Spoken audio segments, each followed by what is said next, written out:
یہ بڑا پیچیدہ مسئلہ ہے قدر کا. تقدیر کا جو تصور ہمارے ذہنوں میں ہے وہ صحیح نہیں ہے. قدر کہتے ہیں اندازے کو، ایویلویٹ کرنا، کسی چیز کی قدر و قیمت کا اندازہ کرنا. اللہ نے ہر جاندار کے لیے ایک اندازہ مقرر کر دیا. مثلا چھوٹی سی چڑیا ہے اور وہ ہوا میں اڑتی پھر رہی ہے. انسان ہوا میں نہیں اڑ سکتا. مشین بنا کر ہوائی جہاز میں اڑ جائے، خود تو نہیں اڑ سکتا. تو یہ ہر نوع کی ایک تقدیر ہے. اسی طریقے سے ہر انسان کی بھی کچھ لیمیٹیشنز ہیں. ہر انسان کو دو چیزیں ملتی ہیں جس میں اس کا کوئی دخل نہیں. اسے والدین کی طرف سے جینز مل رہے ہیں، اس کے اثرات اس کی شخصیت پر ہوں گے. پھر جس ماحول میں اسے پیدا کیا گیا ہے اس ماحول کے اثرات ہوں گے. ان دونوں سے مل کر شاکلہ بنتا ہے. قرآن مجید نے شاکلہ کہا ہے. شاکلہ کہتے ہیں پیٹرن کو. آپ نے لوہے سے کوئی چیز ڈھالنی ہے تو پہلے لکڑی کا پاٹرن بناتے ہیں. ہمارے مصری لوگ پاٹرن کہتے ہیں اس کو. اسے آپ پیٹرن سمجھیے تاکہ اس میں آپ نے لوہا پگھلا کر ڈالا تو اسی کے مطابق ڈھل گیا. تو ہر انسان کا ایک پیٹرن ہے جو اس کے جینز سے اور اس کے انوائرمنٹ سے بنا ہے، اور ہر انسان کا محاسبہ اسی اعتبار سے ہوگا. اگر کسی کے شاکلہ میں 100% نیکی کا اللہ تعالیٰ نے صلاحیت رکھی تھی اور اس نے 40% کی ہے، وہ مارا گیا. جس کے اندر رکھی ہی 50% دی، اس نے 40% کر لیا، کامیاب ہو جائے گا. لا یکلف اللہ نفسا الا وسعها.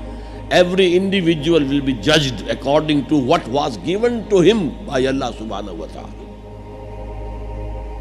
لیکن تقدیر کا مطلب یہ نہیں ہے that we are bound to do something. No. There is no predestination. It's only pre-knowledge. اللہ نے مجھے اختیار دیا، چاہے یہ کرو چاہے وہ کرو، اما شاکرا و اما کفورا. فمن شاء فلیؤمن ومن شاء فلیکفر. جو چاہے ایمان لائے، جو چاہے کفر کا اختیار کر لے.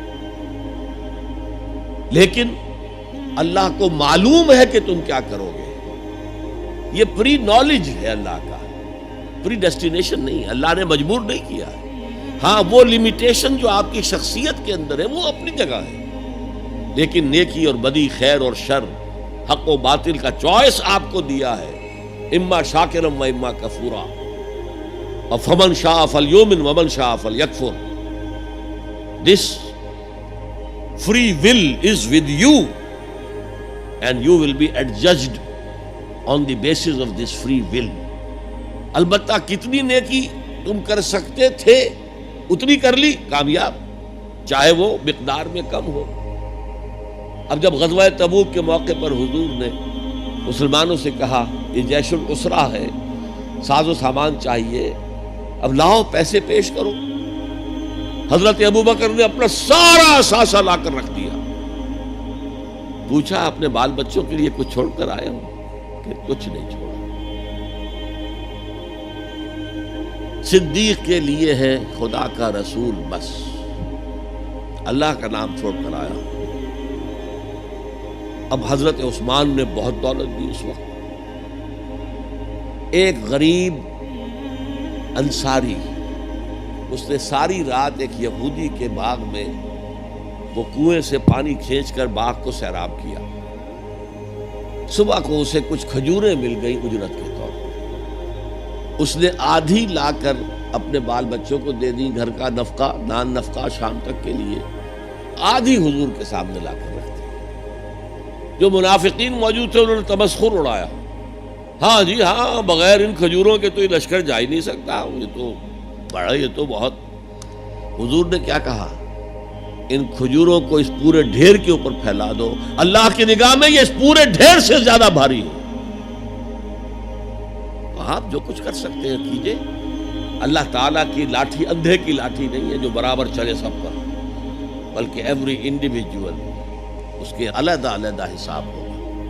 اللہ کا کمپیوٹر بہت بڑا ہے، بہت بڑا ہے، بہت بڑا ہے.